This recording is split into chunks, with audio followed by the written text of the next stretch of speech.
Cinemajaw is sponsored by Overcast, an independent podcast app that embraces the open world of podcasting instead of locking it down. No exclusives, no premium content, no paywalls. Just a great podcast app for everyone. Get it for free in the App Store. And we thank them for their support.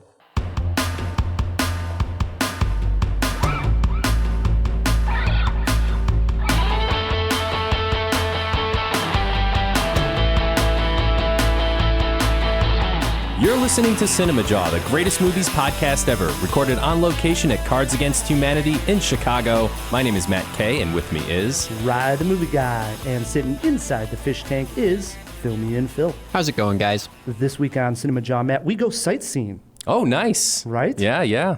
I brought my camera. Famous my landmarks. Fanny pack, Rye. Famous landmarks we're going to check out. Nice. Excited. We are going to actually do our top 5 favorite scenes at these famous landmarks.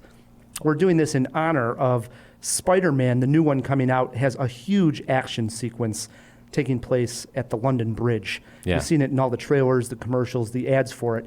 Got us thinking, when you see a famous landmark on screen and how it's incorporated a lot of times into the action sequence, it can be quite the joy. Right. Absolutely. Films need a cool backdrop. I went out of my way to make sure I didn't limit this to just the United States. I hope you did the same. I didn't just limit it to our reality. Oh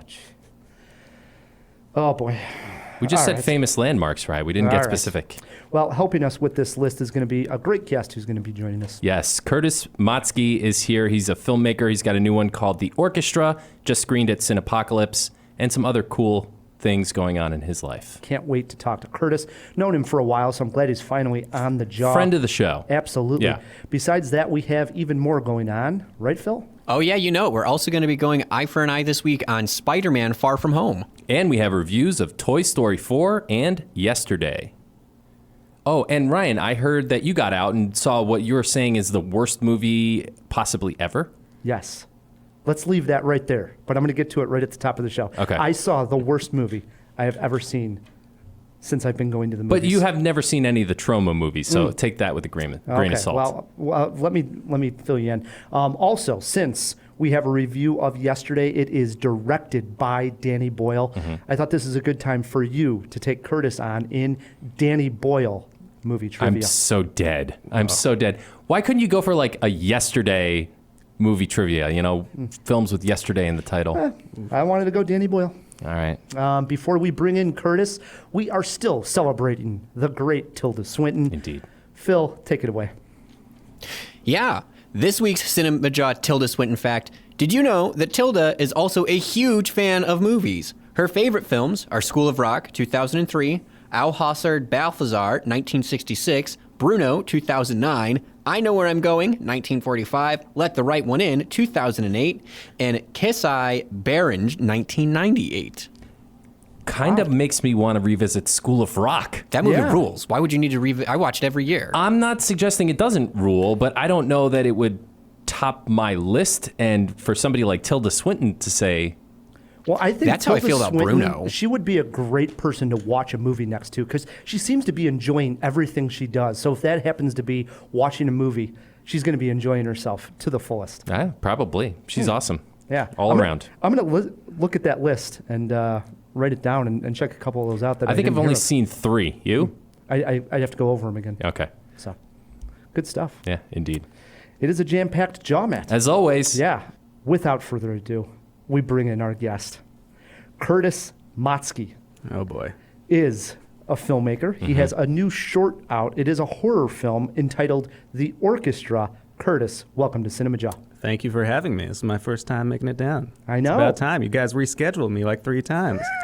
Thank you for dealing with the shuffle. Who was so important that they had to go on before me? I think it was vacations and then maybe somebody got sick. I don't even remember. Sure. Oh, Yeah. Matt's That's what they all say. He's a liar. He doesn't know what's going on. That's two different things, though. Not knowing what's going on, I'll agree The with. important thing, Curtis, is you're here. You're on Cinemajaw. Well, once again, it's a pleasure to be here. Congratulations on the film The Orchestra. Thank you. I watched it, and this is a really detailed short film. A lot of times, these shorts aren't going to pay attention to the small detail. And this is obviously called the orchestra. It deals with a girl going into this large music hall and assembling her, what is it, a flute? It's a clarinet. Clarinet, Yeah. there you go. It's a woodwind of some sort. And she's actually has to put this together. So there's a lot of attention to detail that's building a little bit of the tension. Is that something that you like as a filmmaker? Is that attention to detail? Yeah, absolutely. I think with short films in particular, I mean, you only have a limited amount of time to capture the audience. So I wanted to play this whole thing in kind of one singular location and one scene. So paying attention to the details of the close-up shots of her assembling this clarinet and then all the sounds that come with it was really important to me to just really kind of show that I can direct this suspenseful scene in kind of singular moment. You know what I sort of got? I've only seen the teaser. I have not had a chance to watch the whole film. It's only 6 minutes long. I can't wait to. Yeah. Is it out yet widely, or is it still doing? No, it's not. I'm still doing the festival run, but so we'll post the teaser right here in the show notes. But the thing that I got, it's almost like an assassin when they open up the briefcase and start assembling the rifle. The sounds that you get, the Absolutely. I mean, I think that with ours it was all sound design. There's one line of dialogue in the entire thing, and it's one word. So doing the sound design, getting all those extra clicks and everything was super fun. Yeah, those are very satisfying sounds. Yeah, it was very satisfying. Well, what about the music? Because there is a moment in here where she starts to play the clarinet, and then we actually do start to hear some orchestra playing, right? Yeah. Did you have to go out and get an orchestra to play that? Was that borrowed music? What was that exactly? No, so we had a great local composer, Tony Scott Green, do the score for us, and he wrote that clarinet piece. And then I told him specifically that we wanted to do something that could be built on, so it changes from being kind of diegetic within the scene of her playing to this kind of, ethereal kind of non-diegetic thing almost, where it's supposed to be the ghost orchestra that's slowly playing along with her as it goes on. But it took us a long time to really get that song quite right. And I have no musical talent whatsoever. So he was really helpful in finding that tone and capturing the right moment.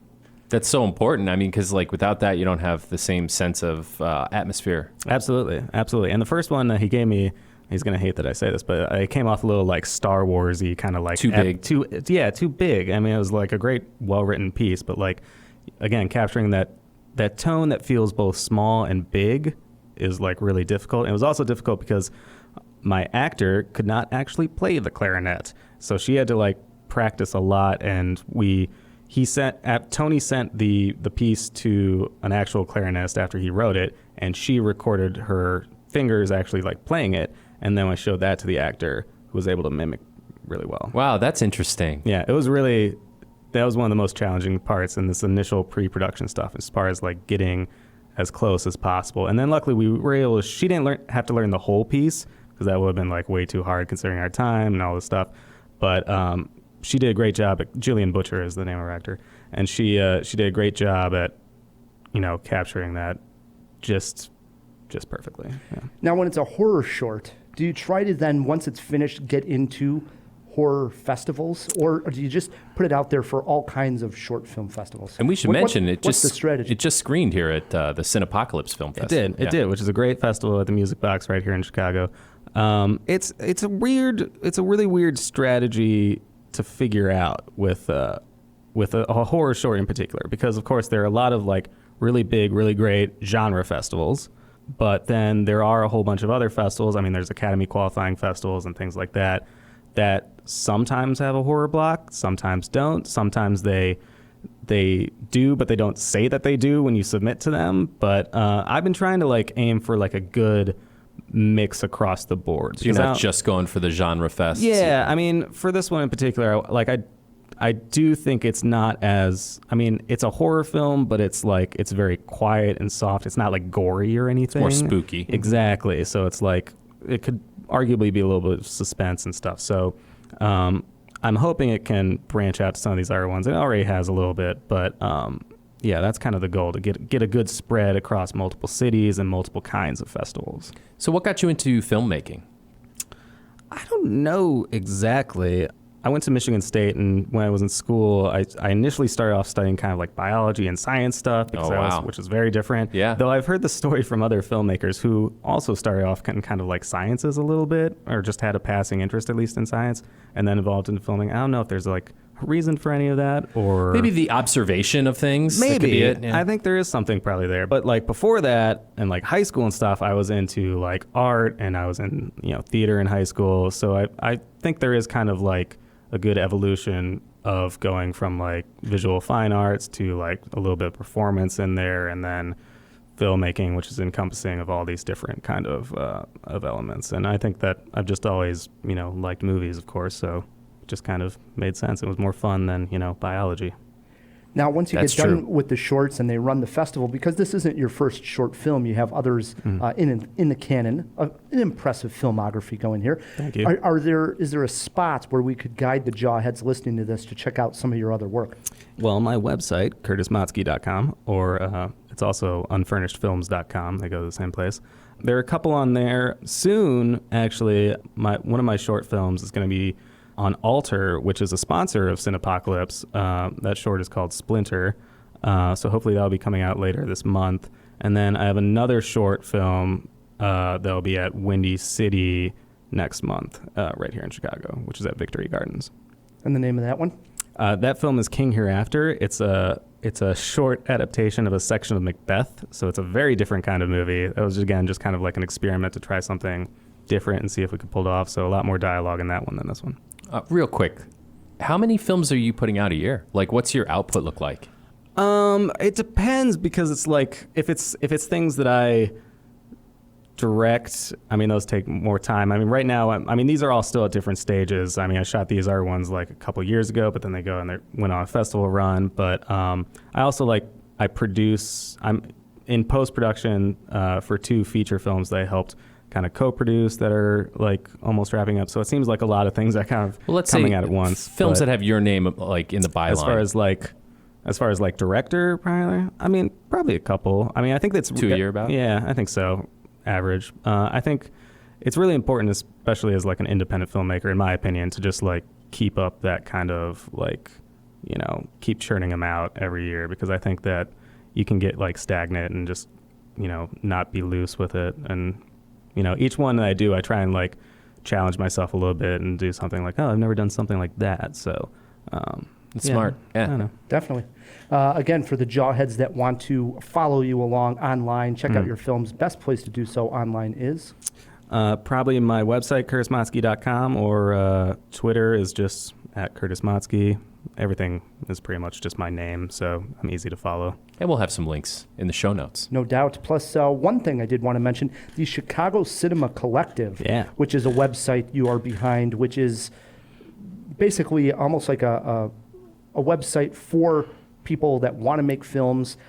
It hits all kinds of different areas to sort of help and guide them throughout the filmmaking process, correct? Absolutely. Yeah, I had this idea to kind of like make a website that categorized and slightly curated like the different aspects of the Chicago film scene into like one kind of, one single resource. And I think that there are a lot of great resources in Chicago, but not all of them are right for the right thing.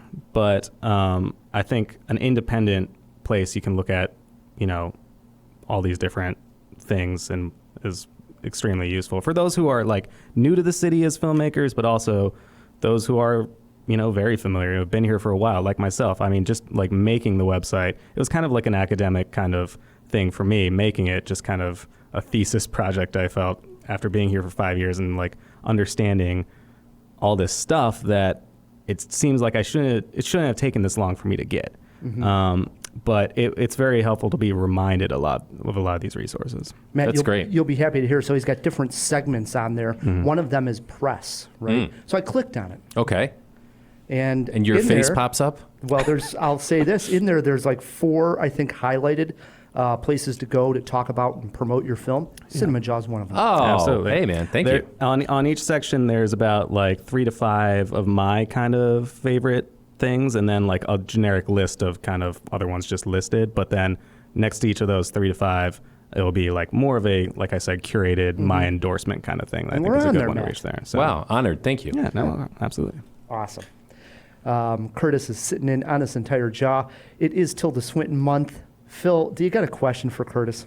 I do, Curtis. So, as crazy as it is to believe, Tilda Swinton has only won one Academy Award. It was for her role in Michael Clayton.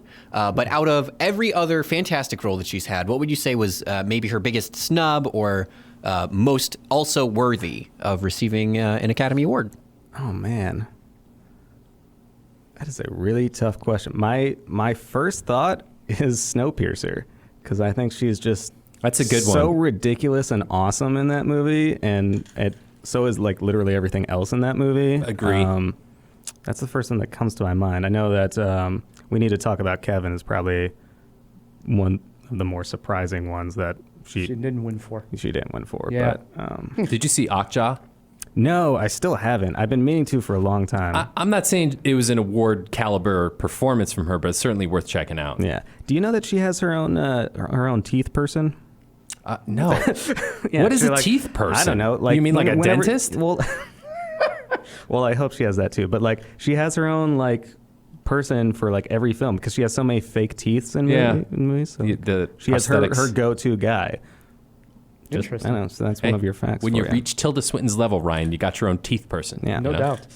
doubt. Good stuff right there. An extra Tilda Swinton fact for the show. There Yeah, you it's go. a good one. Normally we throw it to eye for an eye right here, but I wanted to pause and take a second to discuss the worst movie I have ever seen. This is a loaded conversation. 'Cause I have seen thousands of movies, and I finally, a lot of people always want to know what your favorite movie is that you ever saw, and every once in a while people ask what's the worst, and I finally have an answer to the worst definitively.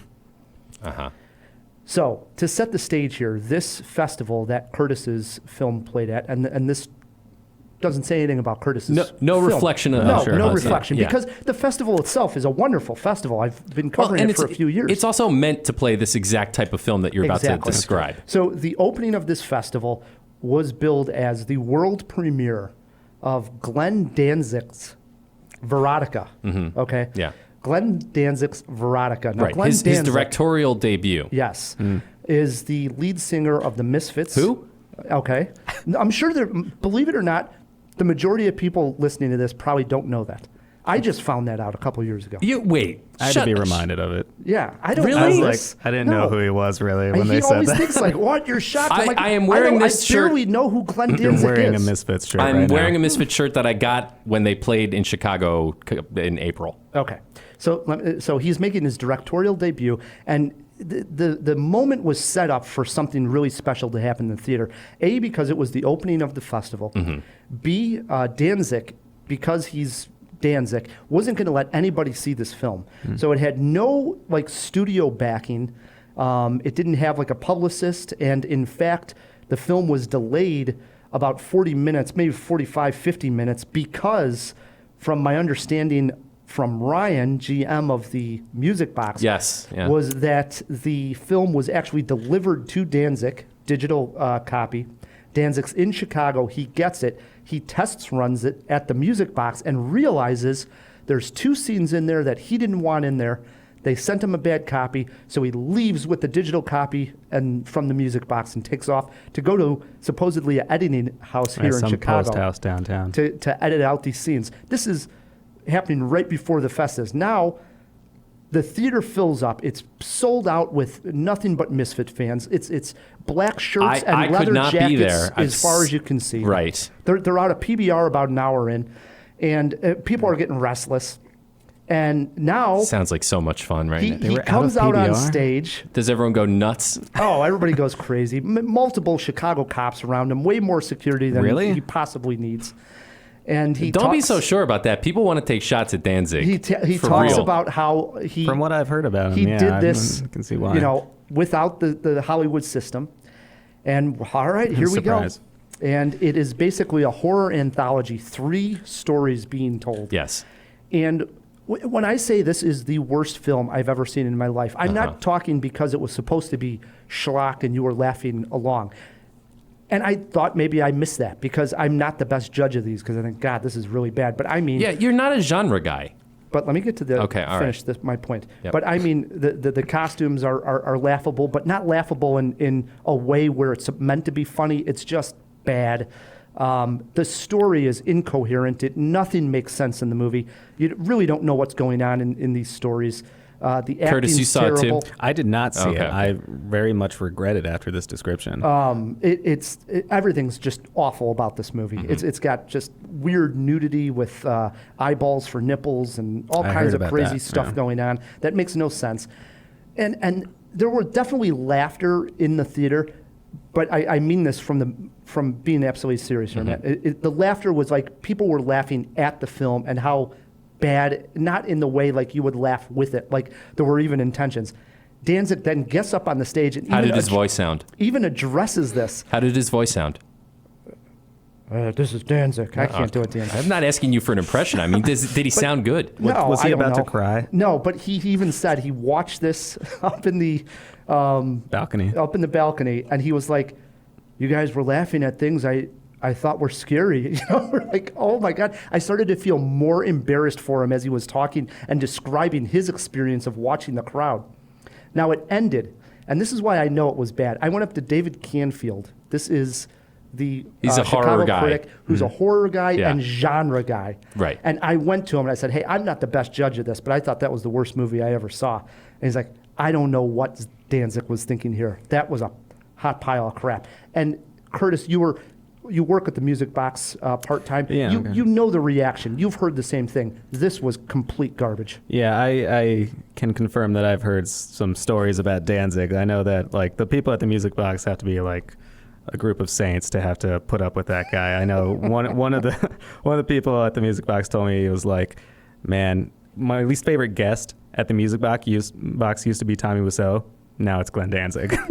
There is no one who is a bigger diva than Glenn Danzig. Well, here's the difference between Tommy Wiseau and Glenn Danzig. For those of you who don't know, They could be the same person. They're both very dark-haired, long vampire-looking fellows. I wouldn't be surprised. But Danzig may be a diva, and that's fair. It's completely fair. And he may have made a completely laughable movie that's good for all the wrong reasons. So bad it's good kind of thing.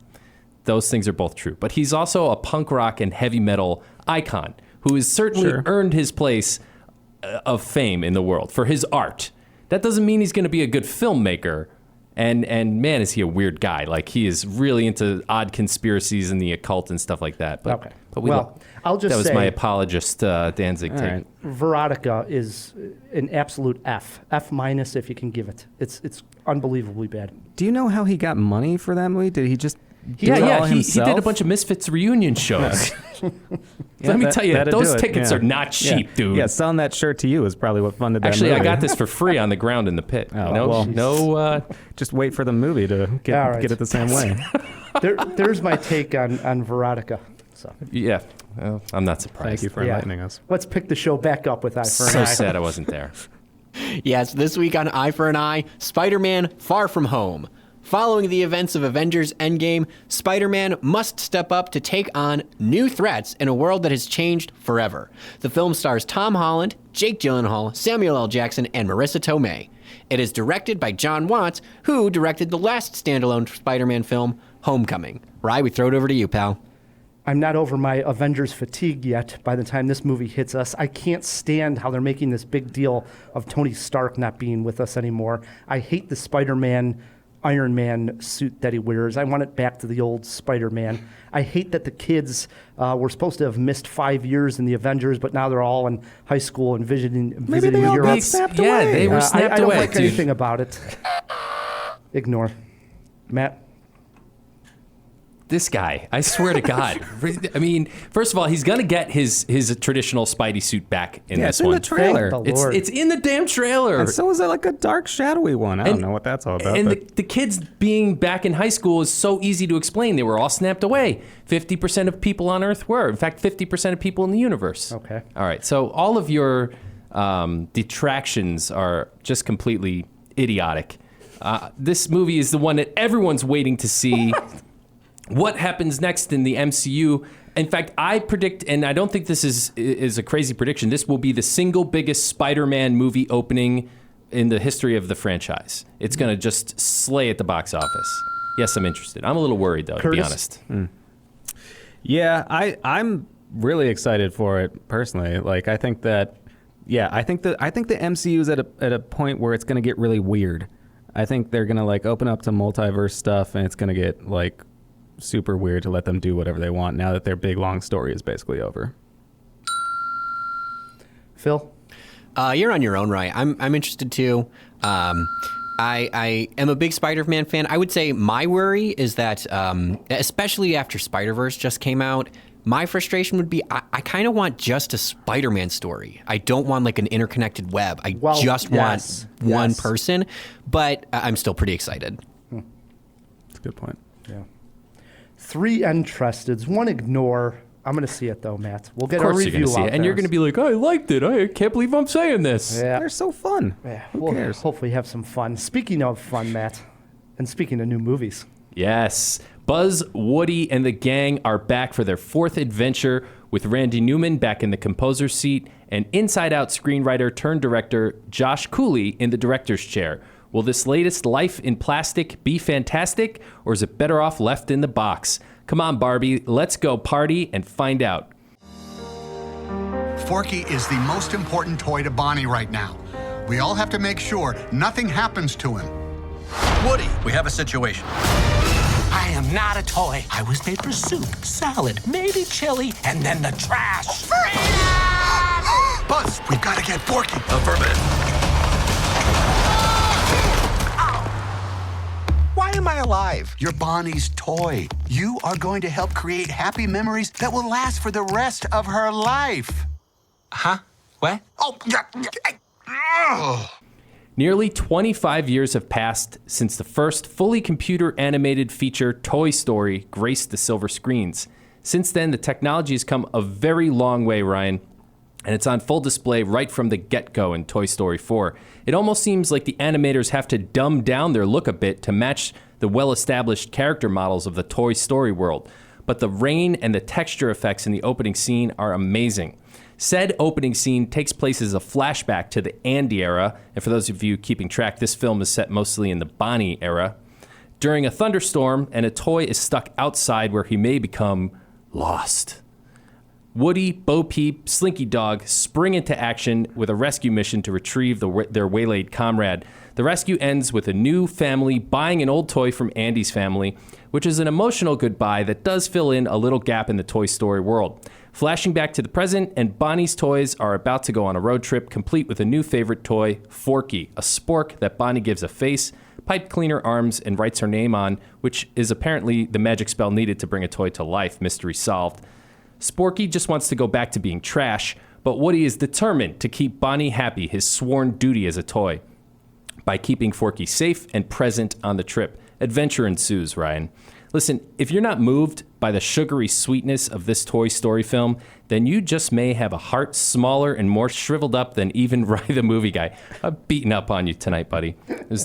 Dan's against Spider-Man. I have to give it back to you. It's touching, it's funny, it's adventurous. It even has some good messages about independence and risk-taking. But you know what? We didn't really need it. It's like going out for ice cream. It's fun, it's delicious, but you might have been better off without it. On the other hand, sometimes ice cream is more than just a treat. It can be a salve for the soul. And even though you might get a bellyache and you might have to brush your teeth a little extra that night, our lives were enriched by the joy of sugary sweetness. There are a few new characters that make the movie shine. Duke Kaboom, Duck and Bunny.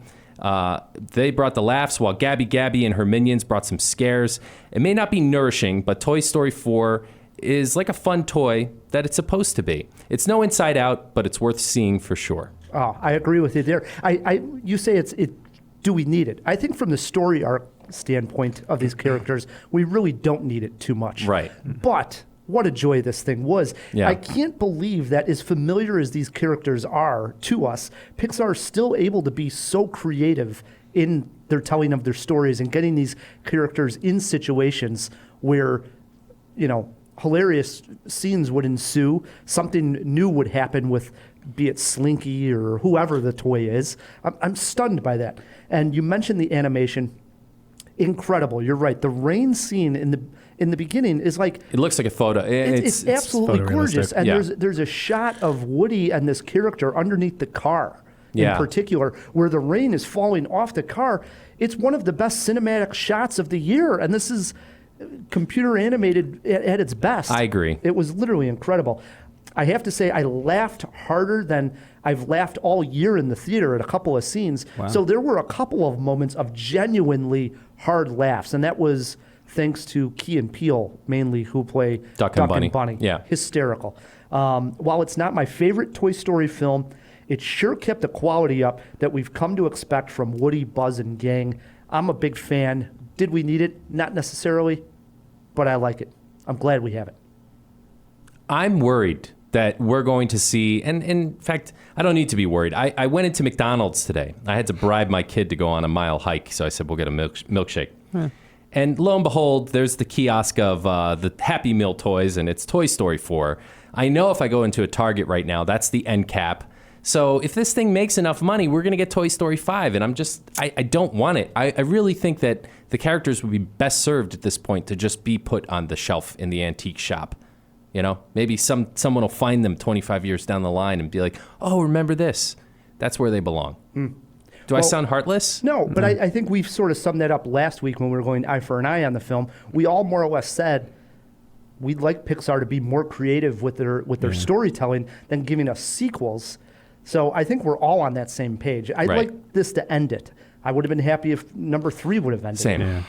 I thought the end of 3 was like one of the best parts of all of Pixar's movies. I mean, that and the beginning of Up, and for me, all of WALL-E are my favorite things. But I think that I got to give them credit for not trying to match number 3 on that necessarily that emotional level. Stakes. Instead, they just give you a really good, entertaining adventure story here for a Toy Story. Yeah. And they realized, hey, we can't go and hit that high level of emotion again. We'd probably fail. So instead, let's just give them a damn good Toy Story adventure. Yeah, but I don't like that, because essentially what you're saying is, hey guys, we did great last time. Let's just set our sights a little lower, Yeah. But I think that's what worked for it. I guess. One thing I heard from like one of the writers or producers, I don't remember who it was specifically, but the idea for this one was that it's kind of capturing the feeling of like your kid going off to college, and like what do you do when you're kind of in this new phase and you have to figure things out after like it seems like the end. And that's kind of what Toy Story 3 very much was. Right. That was Toy Story 3. Yeah. So I can see the argument of this being a continuation of that, like a kind of epilogue to Toy Story 3. Again, it's is an it epilogue. necessary?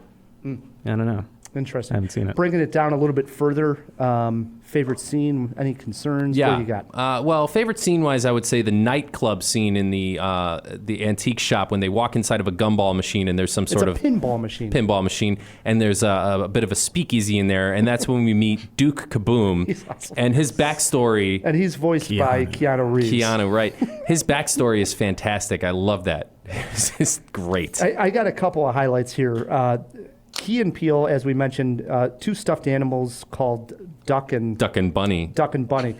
They plan to get a key from an older lady who's running the antique store. The Plush Rush.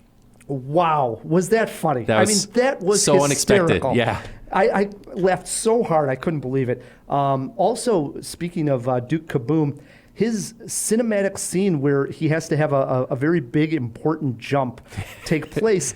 And this is like Pixar flexing its creative muscle. It just sets it up in such a scene. The circus is the backdrop. He's got to make this jump, and it just on the big screen it looked gorgeous. And it's because it looked so gorgeous that you're laughing that it's such a big moment inside this Toy Story movie. It was hysterical. It was hysterical. And then last but not least, Woody and this character Bo getting reunited. Mm-hmm. And I love when they actually do get reunited. It's at a moment where they both have to turn back into their natural toys, where they can't be animated because there's an adult in the room. Right. And it still works when any human. Any human. But in this particular scene, a human picks them up and they're back into their toy form. But we're seeing it just as their 2 faces are looking. They can't move their faces but it's just But they have eye contact. just beautiful. Like you really That's feel nice. the emotion of these two characters even in toy form. That's interesting because for my trouble with this movie, I thought that Bo and Woody's chemistry was completely off. Like I never felt them click. Maybe that scene worked kind of, but there's a scene later where a doll kind of is discovered by a little girl, and the doll is in its inanimate phase, whatever you want to call it. By the way, those rules of when a toy can be alive and when it can't have been stretched to their thinnest. And that is my least favorite do tell. issue is I don't like the toys being able to manipulate something, in this case, an RV, basically a vehicle, so easily, because they were supposed to be toys when the humans are around. And that's not the case in this one. This is the most that they actually sort of interact It almost with the humans. goes creepy. Yeah, it's almost bizarre. It's like child's play. It reminds me a little bit of Dory 2 when it just got out of control with the fish crossing the streets. And what? Come on, guys. Right, they're going to be running for president. That's very disturbing. Yeah, influences here, Matt. Challenging. Toy Story. I got nothing. How about you? I went Toy Story. Plot-wise, I actually saw it as Star Wars: A New Hope. Hear me out here. You got Woody, and he's just trying to get Forky to a certain place, much like Luke and Obi-Wan are just trying to get to a certain Forky is place. Luke? Forky's Luke. Well, no, I'd say Woody in this case. But you can see they're trying to go somewhere. And then he runs into, quote-unquote, a princess of sorts, gets sidetracked. They go into an area where they're trying to now escape. The rest of the gang's looking Is that for like him. the trash A little bit. compactor? Yeah, a little bit. That's a stretch, but okay. Did you learn anything? I did. Voices age. You could really hear the difference 25 years makes, especially in Tim Allen in particular. Buzz Lightyear, Infinity, he's already gone beyond it, man. Just he does not sound as good as he did. I learned that ventriloquist dolls are even creepy in animated form. Yes. Wow, did they do a good job with that? They did. Scary It's looking. straight off the cover of a Goosebumps novel. Yeah. Movie poster quote, Matt. I must be a rag doll or maybe a dummy because Toy Story 4 knew exactly how to pull my string. I thought that was going to end in a rhyme, the way Yeah. you were saying it. Oh, yeah? I had that that rhythm. Yeah, sorry to one-up you once again here, Matt, but I went with stick a fork in this series. And it's just as good. You know, I was Wow. toying around with To You Infinity. see what I did there with fork? Oh, Matt? no, You yeah, got It it? was a got it. spork, but We we'll all give it got to you. To Infinity and Beyond again. Yeah, should have went with your first one. How many Jaws here, Matt K? I mean, I hate to say it, but this is a really good movie. It's a 4-jaw movie. It's impossible to not give it the 4th jaw. I went 3.5, and only probably because I was so upset with the toys interacting with that RV scene. I really had problems with that scene. That pushed it too far for me. Okay. I But- wish I could but find it's something a great movie. It really is. I had a blast. It really is. So, It's a damn good movie. Probably going to be one of the best of the year. if you agree, disagree, want to leave us a comment, you can always shoot us a tweet at Cinemajaw or email us feedback@cinemajaw.com. Now, You know, guys, I heard that Danzig's actually going to be directing the next Toy Story movie. I would watch that movie. That sounds man. amazing. because of Spider-Man Far From Home, big London Bridge sequence, we are doing famous landmark scenes in movies. Curtis, you're our guest. We like to ask, was it a challenging list to come up with or easy for you? At first, when you sent it, I was like, I couldn't think of. I was like anything, and then once I started going, I was like, I thought of like a dozen. So I'd say it was kind of challenging, particularly as far as like singular scenes. And then I wanted to make a list that was like, diverse enough in terms of like kinds of landmarks and monuments and things like that. What do you got at number 5? At number 5, just to start off with a kind of more like modern contemporary one, I'm going to put Mission Impossible, Ghost Protocol, the Burj Khalifa Dubai scene. Yes, this was actually, wow. I mean, he just comes out of the gate. This was number Steals 2. your number 1? Oh, My okay. number 2. yeah. But let's talk about this scene. It's This is the world's tallest building still Was today. it Absolutely. still Still today? today. Still I today. looked this up. Yeah. I think that one is just like, it's just such an amazingly, speaking of Pixar, Brad Bird, the director, just like, it's such a well choreographed scene, and just knowing that Tom Cruise and his crazy self is actually doing that stuff is just a really cinematic, scene. Yeah, Ethan Hunt. Yeah, Ethan. I almost said Ethan Hawke. It's Yeah. Ethan Hunt. Yeah. Obviously, he has to go outside of this building with these gloves that stick to the glass. Right. But of course, one of the gloves fails him, so he's out there with one. And I'm not the best with heights. I remember seeing this in the theater and just shocked. It was thrilling. That's what an action scene's supposed to be. Right. Thrilling. You feel danger for these characters, and you did in that one for sure. Absolutely. Yeah, that's a good one. I also looked up while I was looking to see if that was the world's tallest building. Where do you think our Chicago landmark, the Sears Tower, now known as the Willis Tower, ranks in the world's tallest buildings, Matt? Where do you think? I'd say it's in the top 10 for sure. Curtis, you got a guess on this? I was going to say top 10 too. Top 15. I feel like a couple might have beat it out. 28th. No way. 28th it now ranks. Wow. It was the world's tallest building for 25 years, and now it's 28th. But when we were kids, it was just assumed that's the world's tallest building, you know? When was it built? Sometime in the throw it in the fish tank. Sometime in the mid 70s. 70s? I 70s. thought maybe even older than that. I guess Yeah. we'll find out. So if that means if it's still low on the line, then we must have had a whole bunch of buildings come up in the last. maybe it was late 60s because I last was 20 thinking years I or think it so. went all the way. Throw that fact in there completely, Phil. Let's also find out the top 10 tallest buildings in the world. Yeah. While you're at it, just look up a whole bunch of buildings. Let us know. All right, swings it around to me at number 5. There are a lot of great landmark scenes in the vacation movies. And, you know, there's a lot to choose from there. Obviously, the Big Ben, there's Big Ben, there's Parliament. You know, it's a great scene. But I am a fan of this one. It's one of the lesser vacation films, Vegas Vacation, the Dam Tour, the Hoover Dam. They use this pun pretty much past its breaking point, and then they use it again, which is kind of what makes it funny. Like everything on the Dam Tour is, you know, like you could take as many damn pictures as you want on the Dam Tour. And he has his little sticking his finger in the hole scene with the bubble gum. All right. You remember all this? I don't. I I- didn't make it through the movie. Cousin Eddie's like, "Where's the damn bait?" You know, because he just wants to go fishing. I'm alone on this one. I remember that movie just so vaguely watching it, like when it was on TV, as like the lesser vacation movie. It is the lesser vacation movie, but I think that scene in particular reminds us. It had the flash of greatness from the previous And films. a very good landmark to include. Swings it over to my number 5. And speaking of a series that has a lot of great landmark scenes, the Planet of the Apes series has quite a few. And I could have went old school classic with Charlton Heston, but no. I went 2011's Rise of the Planet of the Apes. This is the one that brought the series back with James Franco. The climactic scene takes place on the Golden Gate Bridge. And this is where the apes want to leave San Francisco and get to the woods on the north side of the Golden Gate Bridge. And the apes literally are swinging on the bottom of the bridge. They're up on the top. They're jumping off it and attacking helicopters. And you get finally this great cinematic moment where Caesar comes out of the fog, and it's always foggy on the bridge and that kind of feel. Right by the bay, yeah. All the cars are stopped, and he comes out riding the horse, which is that iconic image from the original Planet of the Apes of these apes riding a horse. And this is the first time we see it in this new series. And people are like, oh my God, what the hell is going on here? And the apes finally attack the humans all over the Golden Gate Bridge.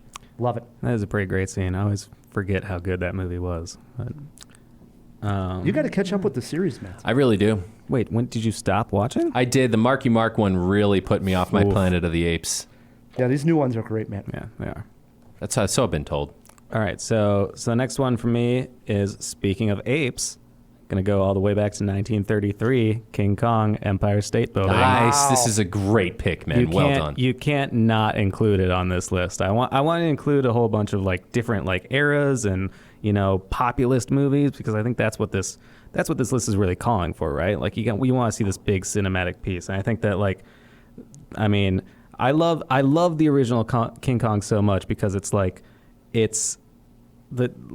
I went to film school, so this is going to sound pretentious, but like the surrealists really love that movie because of the fact that King Kong throughout that movie changes shape and size. Well, this is like just poor special effects of the time, I mean, right? that's it. Yeah. But it creates the reason the surrealists like it so much is because it like speaks to this kind of like dream state, and like the scale of him like climbing that building like makes no sense to the relative, way we've seen in the rest of the movie. But like it's so good and it's so iconic. So And that's Fay Ray, right? That he grabs out. Yeah. Yeah, absolutely. And apparently the VFX guys who worked on that movie and did the stop motion worked with Thomas Edison, and when they were originally developing that stuff. That was one fact that I learned about it. Interesting.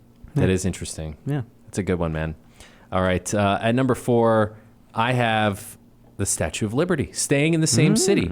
Ooh, Planet of the Apes? Not Planet of the Apes, I no. almost put it on mine. This is a superhero film from the year 2000. I think it's easy to dismiss now because we're so tired of these characters, and we just had a film come out very, very recently with a terrible box office. But the original Statue of Liberty fight from X-Men was fantastic. And that was a good one. It's a great one, yeah. And Sabretooth throws Wolverine up over the Lady Liberty's crown, and he catches himself by the claws on one of her, I don't know what you would call those things, spikes on her tiara. And crown. He manages to... Let's go with crown, man. Okay. I mean, no, a small crown is a tiara, is it not? Yeah, I guess. Anyway. Throw it in the fish. He flips himself all the way around, and it's actually like... very almost like a Matrix-y type shot where they flip the camera all the way around. It's cool. And then there's the rest of the X-Men are stuck inside. Magneto's got his death machine in the Statue of Liberty's torch. Everything's very Statue of Liberty centric. So it's a good scene. Yeah, I'm not fully up on my X-Men, but I remember that scene, and I give you credit there. That was a very fun action sequence. I feel bad for not thinking of that one. That was a good one. I feel bad for not thinking of King Kong, so we're even. Okay, good. My number 4 came out in 2000, and the landmark here is the Roman Colosseum as seen in Gladiator. Ah, yeah. And for me, anyways, I don't know, as far as movies go, I never saw Rome in all its glory, depicted this way. Yeah. Where, hey, look at how marvelous this all was. And I've had the chance to go to Rome and do the sightseeing, and when you see how big this area was and you get to see what's left of the Colosseum, to then go back through Ridley Scott's eyes and the special effects and have that parade when they go into Rome for the first time and you see how glorious it all was, and then they were going to have these gladiator fights inside the Colosseum, which had tigers and people screaming and yelling and blood everywhere. Oh, Gladiator's so much fun. It is a good movie. It's a fun movie. I haven't seen it in a long time. I'm curious to see if it ages well, to be honest.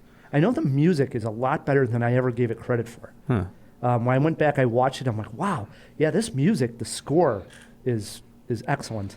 And you've got a young Joaquin Phoenix in there. It does. He's the emperor, is he not? Yes, he is. He is. That's one of his first roles, right?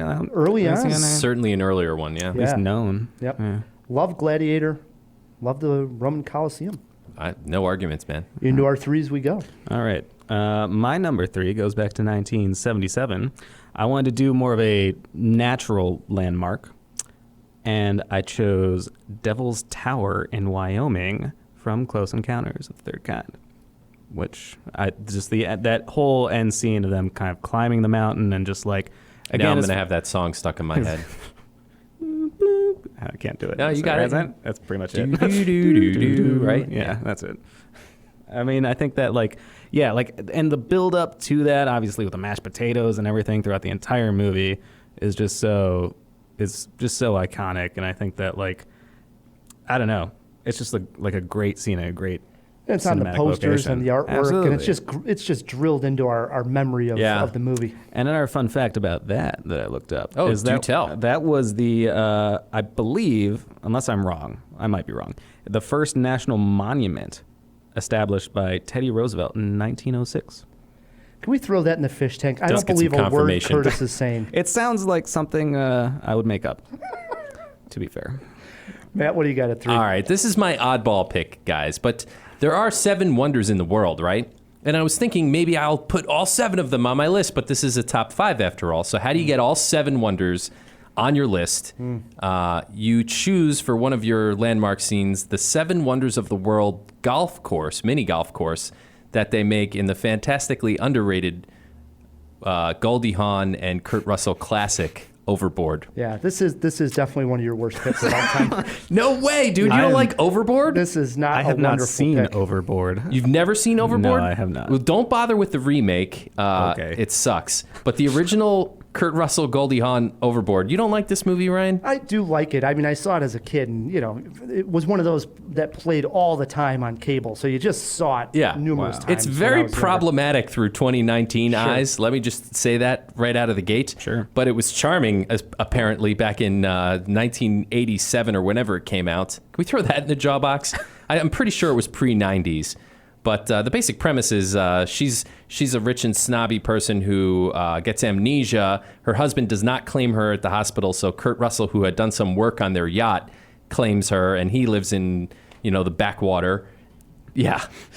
I could just stop it right there. But they managed to fall in love somehow, and there's this great montage scene where he shares his dream of creating a miniature golf course with her, and she helps him. And it's sort of the warmest moment, the warmest beat emotion-wise in the whole movie. They come together, they have this montage, they realize this dream, they make the golf course, it starts to make money, they've got a business together. Hey, you know the rules. You can't talk more than 30 seconds about Overboard. All right. It's the one rule that you have here. Yeah. I've gone overboard. Yeah, don't go overboard. All right. Go ahead, Ryan. I mean, it was a weak pick when it came to... It's not a weak pick, and I had to sell it, I goddammit. zoned out half an hour ago when you started talking. Sorry. Hey, I have a superhero pick at number 3. Really? All right. Mine came out in 1980. Okay. And I remember seeing the scene and thinking, yes, this is what I love about superhero movies is you got somebody in peril, and the superhero here in question, Superman, is trying to save this person and save the world at the same time.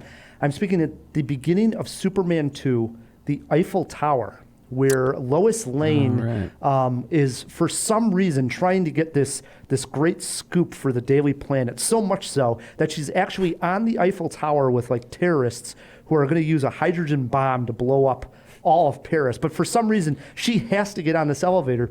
And at one point, Lois actually gets on the bottom of the elevator. This is my favorite part as a kid. And the elevator is like falling down, and she's falling because she's below it. And then finally, Superman comes to the rescue. Not only saves Lois Lane, but this is what triggers him opening up the, what do you call it? The Phantom Zone? Phantom Zone, because he grabs that hydrogen bomb from the Eiffel Tower, hurls it into space.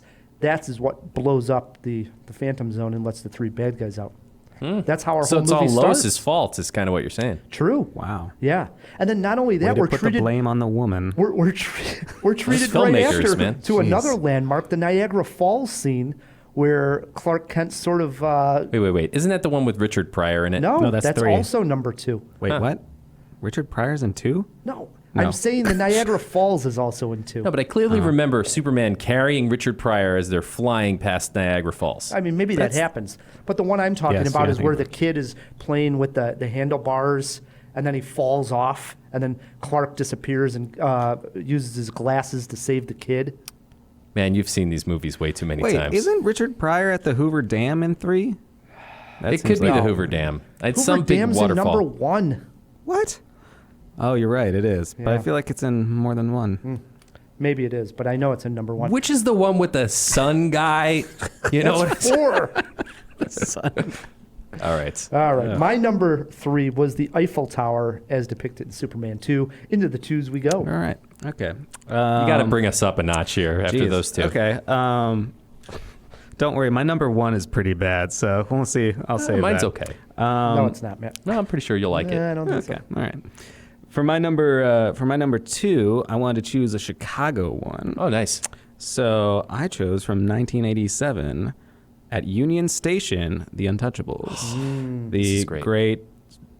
Odessa step sequence, basically, influenced by Battleship Potemkin, and it's again one of those like amazingly well-directed scenes. It's not so, I mean, Union Station is a landmark, but this is like, I wanted to pick something that was like interior too for like a landmark, and I think it definitely counts. And again, the suspense and build for that scene is just fantastic. Yeah, The it's a interior is gorgeous, building. Oh yeah. yeah, and they just redid it, and it's now Yeah. I believe like a banquet hall.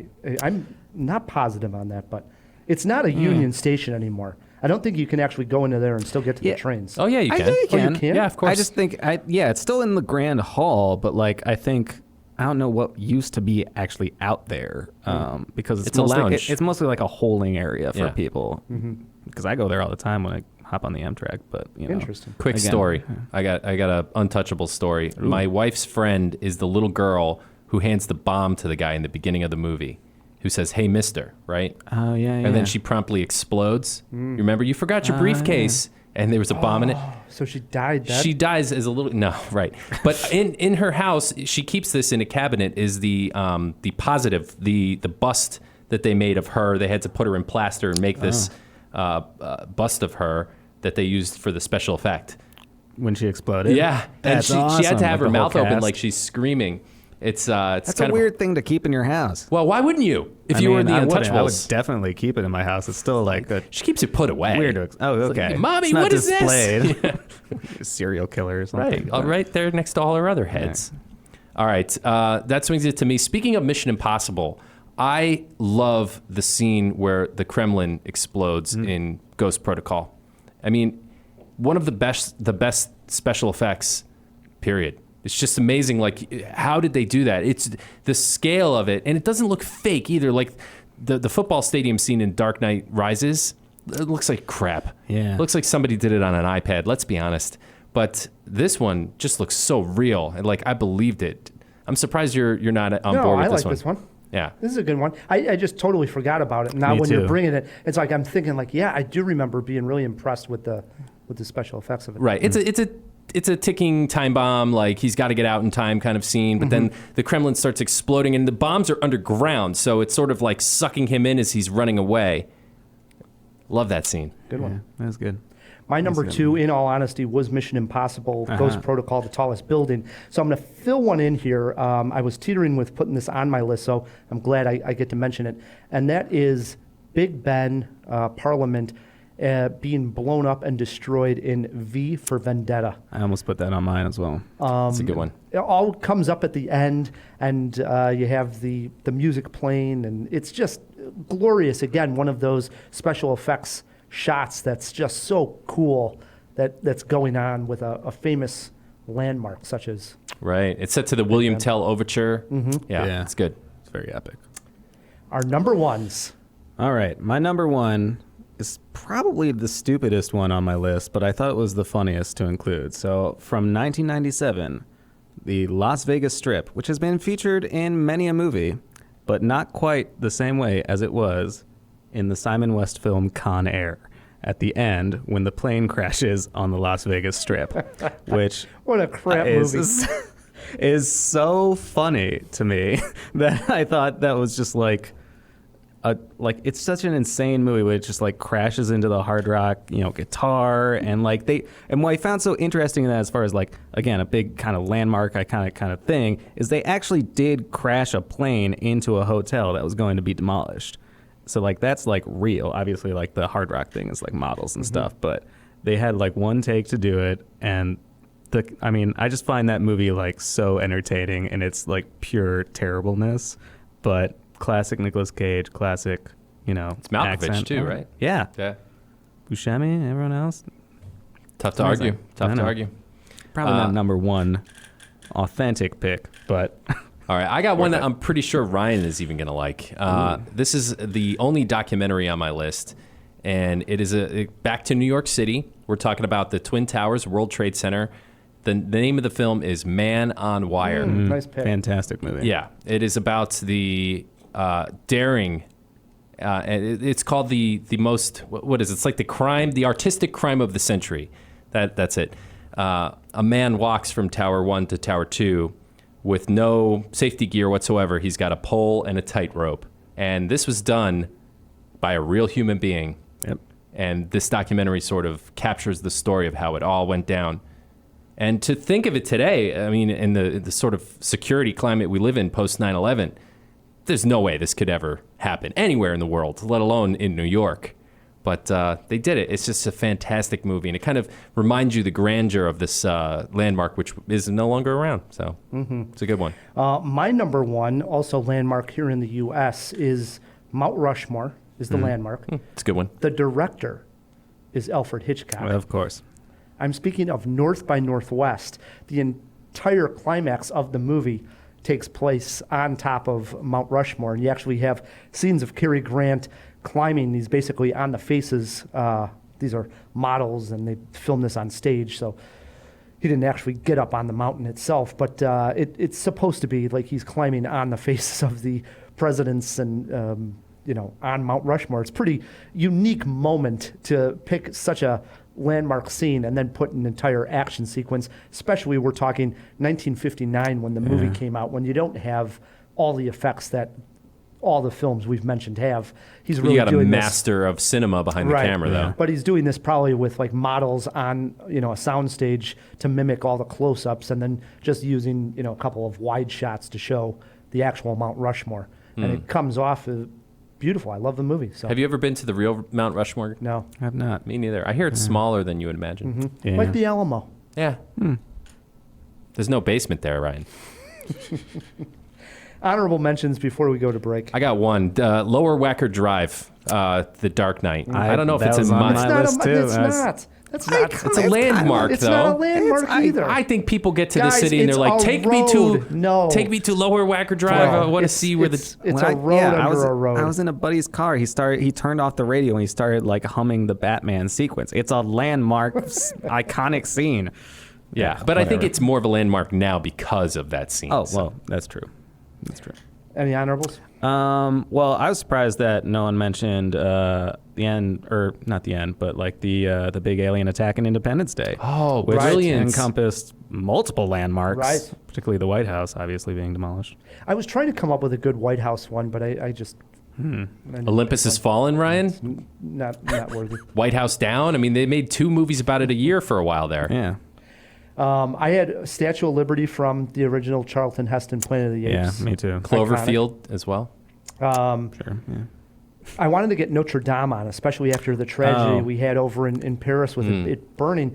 And it comes up in a few movies. Amelie, obviously the Hunchback of Notre Dame, I was going to say, yep. and Before Midnight. Yep. That's what I was was what I was going to put on my list, which I love the Before series. Was it before midnight or before sunset? Throw it in the fish tank. I thought. I think it's Before Midnight. It's one of the might be before right. movies. It's the sequel. I stayed I'd say away it's the from second one. no animation, right? Because then you it's the second one. It's the Yeah, second yeah, one. you're right. Okay. That takes place in Paris. no animated films would have been a cheat on this list. Right. And then Empire State Building in the ending of You've Got Mail. Oh, I got one more too for you. Forrest Gump, Lincoln Memorial Scene.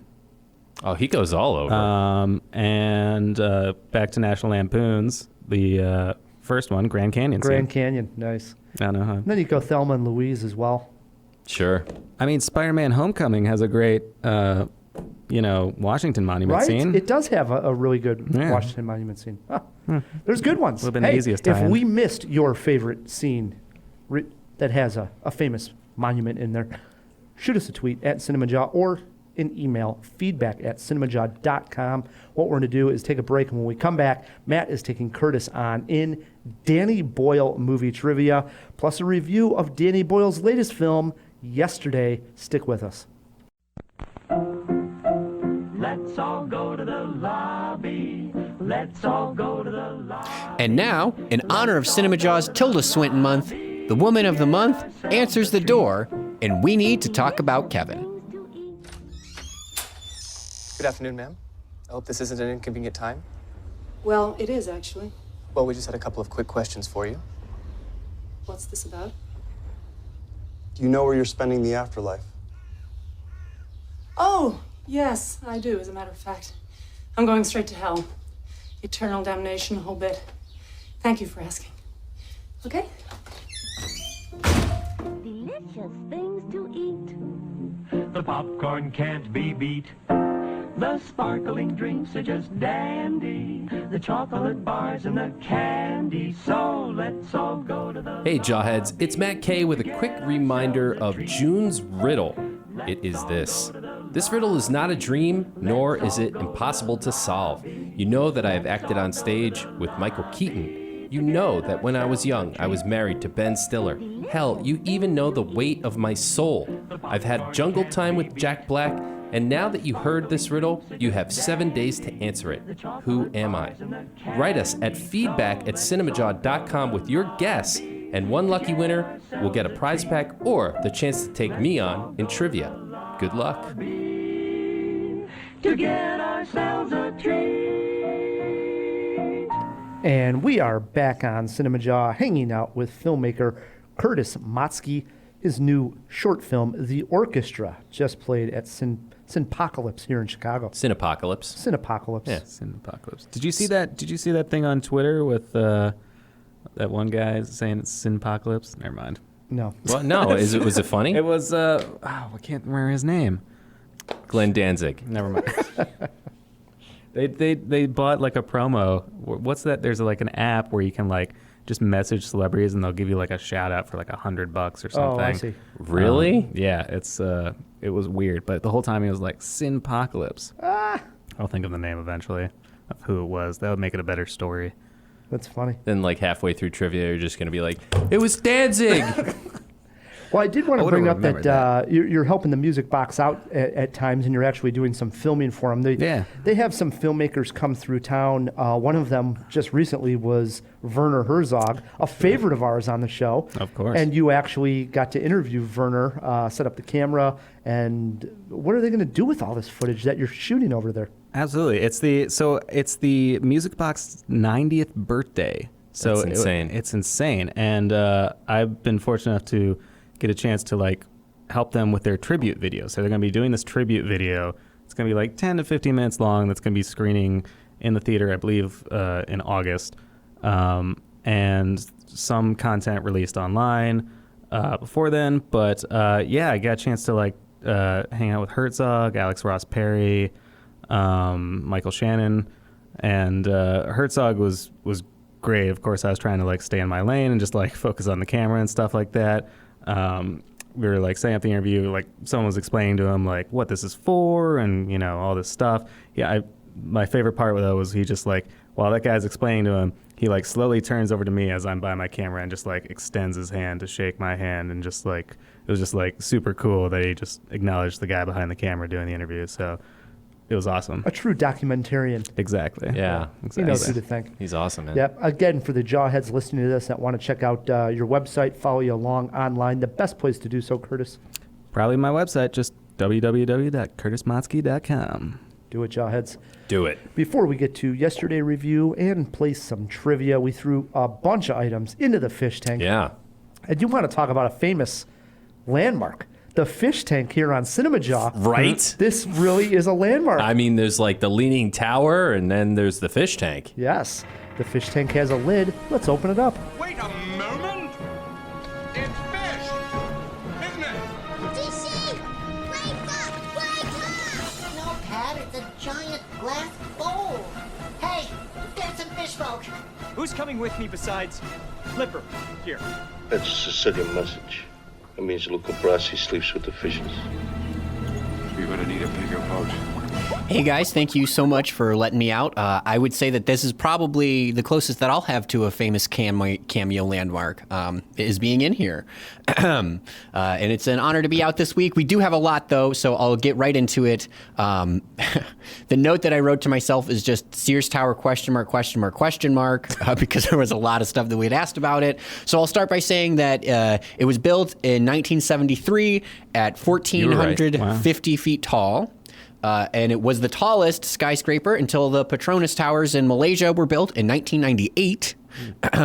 So 25 exactly. Years. Yeah. Wow. Not the longest run. I forget which one it was, but there was one building that was 27 years. But we were the second longest running. Petronas Towers? Yes, in Malaysia. I couldn't tell Harry you Potter anything thing? I didn't know there was a Harry Potter But tower. growing up in Chicago like I did, I mean, it was just the world's tallest building. That's what we called it, more or less, you know? I'll be honest. I thought we were still like number 4. I had no idea that there were so many other big ones beside it. Some other interesting facts, though. Sears Tower is still the largest steel constructed building. The later ones have been like a concrete mixture or something that I didn't understand. And then also, in all of the Western Hemisphere, the Sears Tower, or I apologize, I should be calling it the Willis Tower. No, you shouldn't. More No, you proper. shouldn't. No one No, you knows. shouldn't. Still the tallest in the Western Hemisphere. The tallest bathrooms in the Western. I don't think it's the tallest. Well, But if you take a pee-pee in the Sears Tower, you're provided you go on the top floor. What happened, because I was doing research before too when I was getting my facts, is say like the new Freedom Tower in New York that took the place of the World Trade Centers, that technically is taller, but that's the spire that's taller. Right. But the actual roof structure of the Sears Tower is still taller than the roof of that building. Well, isn't that the same kind of thing that like with when Trump made his building, he added like an extra spire because Yes. he has, like I think he wanted to he's get insecure it about here his in manhood, Chicago. I so think he made wanted it to get white at least tire. taller than the Hancock and be at number 2 in Chicago or something goofy. Yeah. Says a lot about him. Indeed. Michael Rappaport, by the way, was the guy. There it is. Michael Rappaport. I had to look it up. Nice. It's a great video. The next one I have was the confirmation on Devil's Tower and being the first national monument by Teddy Roosevelt. That is 100% true. That is 100% true. Well done, Curtis. He I thought did not for sure make that it was up. a gaffe. No. It's surprising there wasn't one before that, though. I mean, I don't know. It was 1906. So I guess that's a while ago. yeah. Oh my God, look at that rock. That's what they were like. It's a landmark. Sure. When did Overboard come out? December 18th, 1987. I nailed it. Did I not say 87? No one so. cares. My mom cares. Well done, Curtis. One of her Well favorites. Love that movie. And then which before movie was the one that had Notre Dame? I know somebody said it. I don't remember who because we were throwing them around left and right. But it was Before Sunset. Before That was sunset. me. I said that, right? I couldn't I'm tell gonna you. take credit. for Everyone it. was saying. I think everybody said all three of them at some point. Yeah. It's lost on me. Was that everything? That's all we got. All right, jump back in there. Will do. Matt, usually it brings us to Cinema War, but this week, Matt, we have another review. You saw something. Yes. Okay. Matt, I actually think it is safe to say that the rock band The Beatles are the most recognizable band in the world. Their music has been playing everywhere on this planet for the past 50 years. What if they didn't exist? Better yet, what if you were the only one who remembers them and the rest of the world is stunned and in awe of you covering their songs?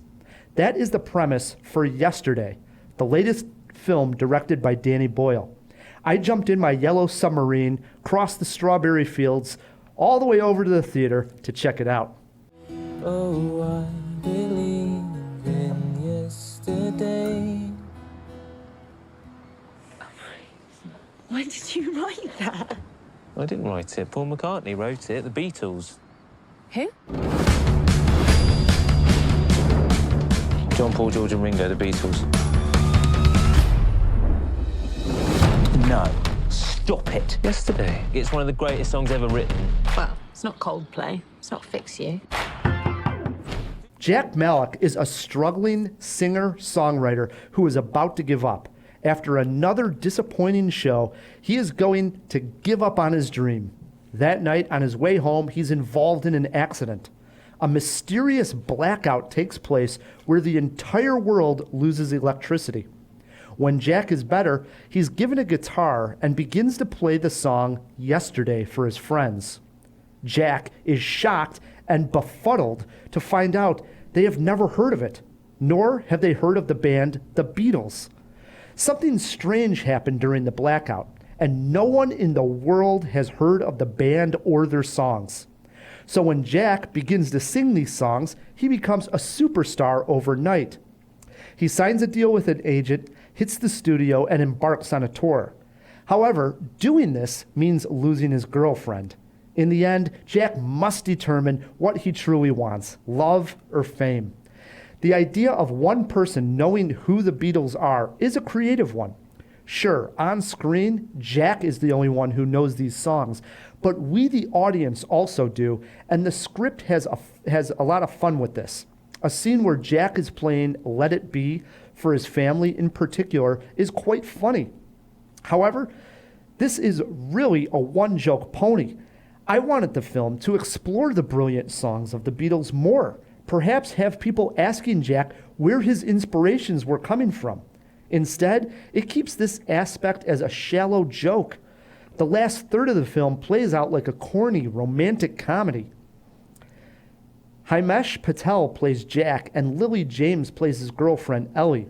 Both do give fine performances, but neither are charismatic enough to carry the film's premise to another level.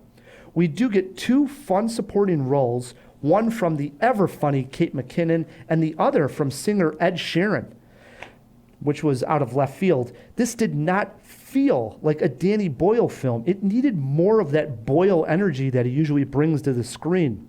The clever idea here, Matt, is eventually gives way to an unauthentic love story. The result left me wanting more from yesterday. That sucks, man. I really liked the premise of this one. Yeah. But you see what I'm talking about. The premise is clever. The premise right? is super clever. It's like, oh my God, what if only one person remembers who the Beatles are? Right. They could have so much fun with just that present. But I think for as creative of an idea that is, Yeah. the script itself didn't explore it in all the ways it should have. Like I say, want to know where the songs came from. Right. Talk about the meaning of the Is he just songs. remembering all the songs? He has no reference, right? Right. And I'll get to that as I break it down a could be little bit further. Exactly. It could be very challenging. They do actually bring that up in the movie, and I'll talk about that as one of my favorite scenes, is there's actually no record of the Beatles. So he right away goes to Google, types in the Beatles. Right, and this is in the trailer. Right, Yeah. all you see is that Wikipedia pulls up an actual Beatle. Bugs, right. Yeah, Bugs. And so he's like, oh my God, how am I going to remember these songs? So he just starts singing them, and that's what we would probably all do, because at this point, he realizes nobody knows who they are. And Does he start to wonder if he's crazy and really the Beatles never did exist and all this stuff just came to him suddenly? No, never comes up. But again, that would have been quite creative. Yeah. That would have made sense. Right. I would have thought it was crazy. What was it? Was it like CERN and the Large Hadron Collider that made the Beatles disappear? I want to know, goddammit. Is there a good explanation? Well, you're going to have to wait for yesterday, too, the day before. Does everything... Does everything before yesterday? Does everything... Today? I like it. Does everything sort of come together in the end where the Beatles actually... And Paul McCartney has a cameo and he comes out and... That would have been creative, but I don't want to spoil anything, because I'm sure there are people that do want to see this movie, especially Beatle fans. Yeah, I want to see it. It does have a little bit of a creative twist in that regard. Okay. So I don't want to spoil anything there. Don't. But it could have been much more creative when you got this clever idea of one person knowing the Beatles and nobody else. I mean, the moment where he sings "Let It Be" for his parents is probably the hardest the audience is going to laugh, because us, the audience, being in on this joke that he's singing literally a masterpiece, and they got their phones ringing and the doorbells, going off, and they're talking during it, and he's trying to explain to his parents, would you guys just shut up? I'm singing "Let It Be," and they're so unimpressed, even though it's the first time they've ever heard the song. Yeah. It is quite funny. All right, let's break it down a little bit. So yeah, like I say, my favorite moment definitely being once Jack figures out that he's the only one that knows the Beatles, much like we all would. Think about trying to remember the songs without having any reference. A lot of it's like, I want to hold your hand. And then it's like, what the hell did they say after that? Yeah. There's a lot of that, and it is quite funny. As far as a problem that I had with it, and this is actually in the trailer, so no spoiler here, is there's a joke with Ed Sheeran saying that instead of "Hey Jude," it should be "Hey Dude." Yeah. Again, that's in the trailer as well. Yes, but again, that's about as shallow. It's a shallow joke, right? Yeah, it's kind of funny. And that's I giggled. exactly like as shallow as the screenwriters got with the premise of the movie. It could have been so much better. That's a shame. What about Trouble With? That was what I had trouble Oh, with. okay. All right. Do you have any influences? Influences, I struggled here. A little bit of Begin Again with Keira Knightley, and that's sort of a musical movie. Tough one, though, because it is a clever idea to sort of see There's where it so was many coming magical realist movies that have stuff like that where, you're the only person with this gift or something. Yeah, like a body swap movie, kind of like, there was lightning that night, and now everything's different. And you're Vice like, versa, okay. the masterpiece with Judge Reinhold and, oh my God, blanking. Help me out here. The kid from Princess Bride. Glenn Danzig. No. Michael Rappaport. Missed that one. No? Here's what I It's gonna learned, bug though. me. Here's what I learned. That a movie needs more than just a clever idea, you know? As great of an idea as this is, it needs to come full circle. As for a movie poster quote, if the world suddenly forgot who Danny Boyle was, this is not the film I would remake to launch my career. Ooh. Fred Savage. I'm going. That'd be weird to put on the poster. Yeah. I'm going Two Jaws. Two Jaws. That's Middle a of the shame. roader. Middle of the That's roader. a shame. How long was the movie?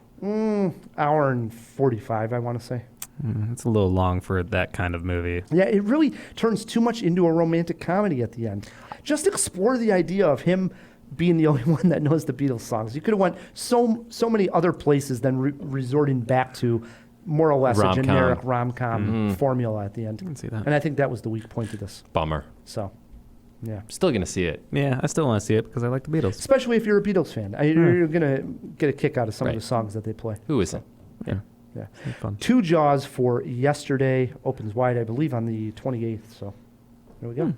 Saw it at the Chicago Critics Film Festival. Give them a plug. Yeah. At the beautiful Music Box. Also at the one and Music only. Box, yeah. They love their film festivals it's the place over to there. go. Yeah. Best theater in Chicago. 90 years old. No doubt about it. Yep. Or maybe the world.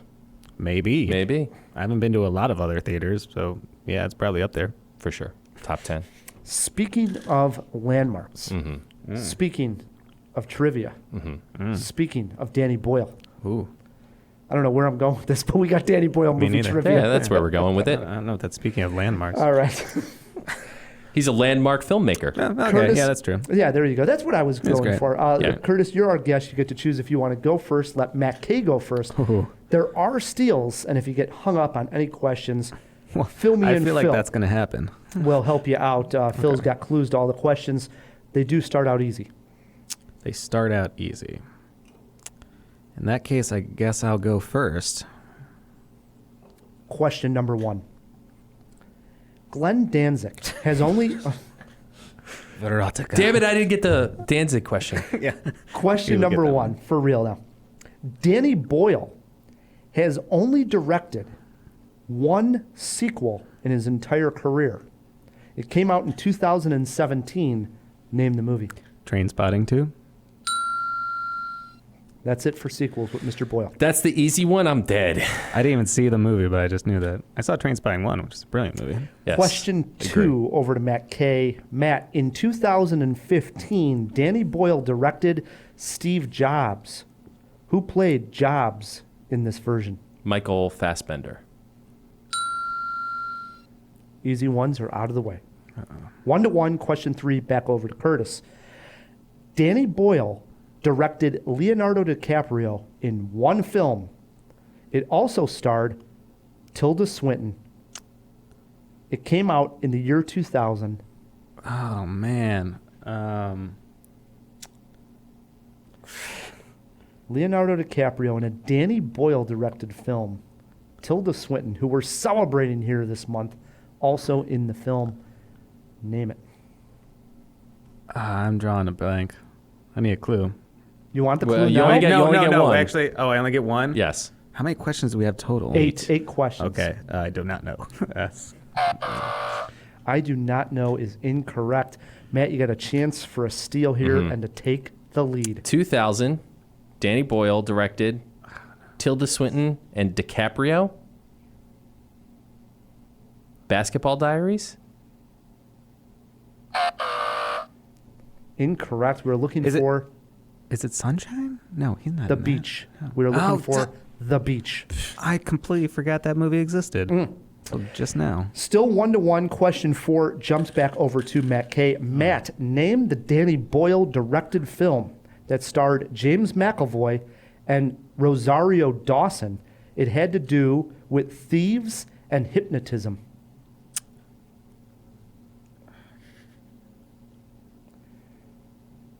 James McAvoy, Rosario Dawson, had to do with thieves and hypnotism. Was it Now You See Me? Is that him? I don't know. You got this one, Incorrect. Curtis? Curtis, now you got a chance for a steal. Is it Trace? So close. So close. Was it like Gone Without a Trace or something? Trance. I knew it was something. Oh, God. We were looking for trance. It was something like yes. that. Yes. Wow, what a ball game we got here. It's 1-1. Question 5 We're back both over. great at this. Yeah, back over to Curtis. Curtis, who played the lead in Danny Boyle's 127 Hours? Oh, James Franco. I would have gotten that one. All right, okay, it's 2-1. Sure. Needed a right answer. He's really there. the only person in the whole movie. 2-1. Rock. Question 6 back over to Matt K. Not Matt, the actual Rock. Matt, Danny Boyle has directed one film that takes place in space. It stars Cillian Murphy, Chris Evans, and Rose Byrne. Name the film. Chris Evans was in space? This is question number... Did you not see Endgame? Were they in space in Endgame? Question 6. Some people were. Was he? I don't think so. Yeah. I'm going to jump in the fish tank. Whoa, into the fish tank Into the we fish go. tank. Question 6. What was the name of that Cillian Murphy, Chris Evans, Rose Byrne film, Phil? Alrighty, Matt, your clue this week. It is not a cloud, but it is in the sky.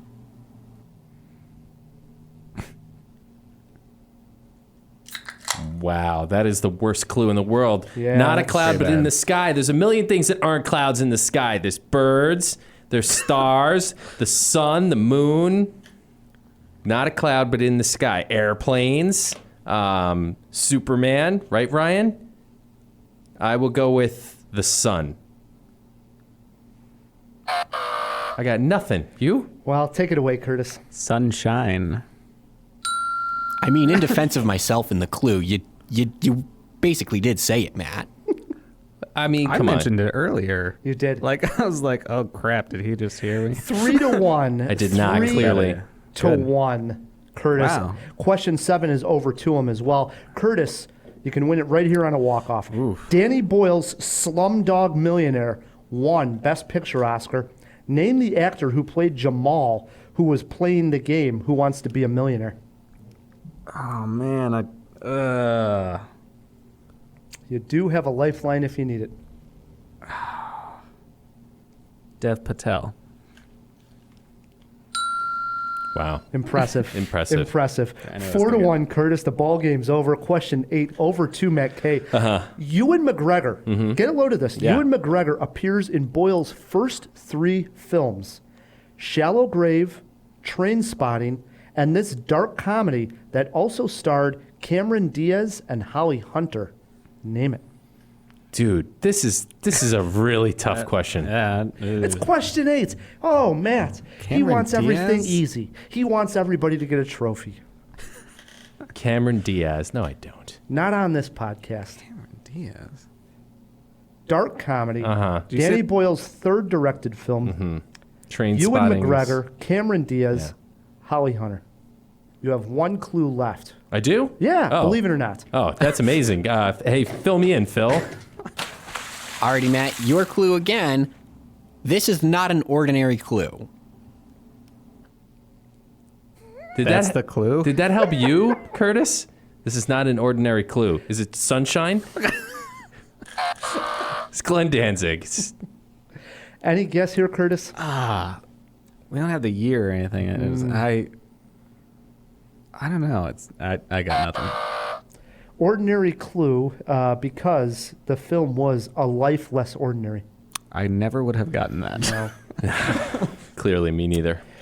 Terrible Curtis clue. wins this one 4-1. let's Can I get get a a handshake. handshake between the one gentleman and Matt? Yes, well done. Well Nice. done. Well done. If it came down to Well, a not tie, really. we call it a jawbreaker. This question would have been over to Matt. The Beach. Oh, yeah? Good movie or junk? Beaches is far superior. Yes, it is. The real jawbreaker was Barbara this. Hershey and Bette Midler. Age. Come on. Age of Ewan McGregor closest to. Curtis? What? How old is Ewan McGregor closest to? Just like any age? How old do you think he is? All right. This is 40. Lock him in at 40. You got to guess here. Dude, he's way older than that. I know. I'd say it's like 49. 48 years old. We would have gave that to Matt. Damn. Yeah. Yeah. That makes Good sense. game of trivia. It looks good, though. It was. Yeah. It creamed me. Yeah. Well done. I did. Well done. Well done. Brings us to the end of a great Jaw. First and foremost, we got to thank our guest, Curtis. Thanks for coming on Jaw. Absolutely. It was a fun time. Yeah. Also got to thank our producer, the guy over there behind the glass, edits the show himself, Filmy and Phil. Yeah, thank you guys every night or every week. Cinemajaw is the best night of the week. And you can check me out on Patreon, Twitter, Instagram at PChanArt, and you can see all my cartoons and stuff. Do it. Yeah. I checked him out for the first time, Matt. Interesting. You did? On Twitch. Yeah, was it For fun? the first Yeah. time? How long has he been doing the show? Well, no, He just started his Twitch Yeah, channel. just started on Oh, Twitch, sure. and You? I've never watched Did Twitch he at just all. start his Twitch channel? No. I mean, Yeah, he did. Yeah, he did Okay. relatively. Oh, all So right, that's okay. why I was like, all right, I'll get Sure. on this Twitch and I'll check it out. This is actually a big thing for Rye. 'cause, Yeah, you know, I've Oh. never been on Twitch. You know, I was mean, to be nervous. fair, I am not. I have no idea what. Yeah, you're I didn't know talking what about. was going on because I thought like everybody started seeing me while I was watching Twitch. I thought that was the whole thing. So I thought like, oh, are people watching me right now? So I when was you're like, watching I movies, I do you gotta think put the on actors? clothes. Is this a Black Mirror Like, episode? Yeah. So the whole thing was crazy, but Phil's art was awesome, and how he comes up with this stuff, it was great. You know. I'm my hat's off to you, Rye. So I did check it out. Well done. Yes. I know how this ended up being a compliment for you. Can we also mention DJ? Yeah, we should. So this gentleman that Matt knows, DJ, came in, test out some new equipment. There's a 360 camera right in front of me, and all three of us talking this whole time that is recording our podcast for video. Yeah, we'll put links to DJ stuff in the show notes too. So thank you, DJ, for bringing the camera, and we'll have some footage of this episode. Trying something new. Great. Yeah. That's what we're always trying, Matt. For sure.